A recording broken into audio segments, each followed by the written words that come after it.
इस news के प्रायोजक है RSM unity developers. सिर्फ 21,000 में बुक करें 1 BHK flat, Majrewadi, Solapur. Railway रूळ ओलांडताना रेल्वेची धडक बसून मायलेकाचा मृत्यू झाला।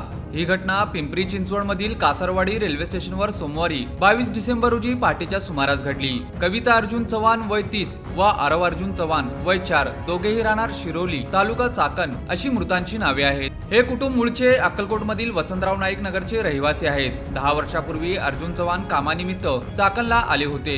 ते एका खासगी कंपनीत कामाला असून कविता या गृहिणी होत्या। त्यांचा लहान मुलगा आरव घरीच असायचा, तर 11 वर्षाचा मोठा मुलगा विराज इयत्ता 5वीत शिकत आहे। 4 दिवसांपूर्वी हे कुटुंब जवळच्या नातेवाईकांच्या अंत्यविधीसाठी मूळगावी आले होते। त्यानंतर ते परत येत होते। कासारवाडी रेल्वे स्थानकावर उतरल्यानंतर चाकणला जाण्यासाठी त्यांना स्थानकाबाहेर जायचे होते।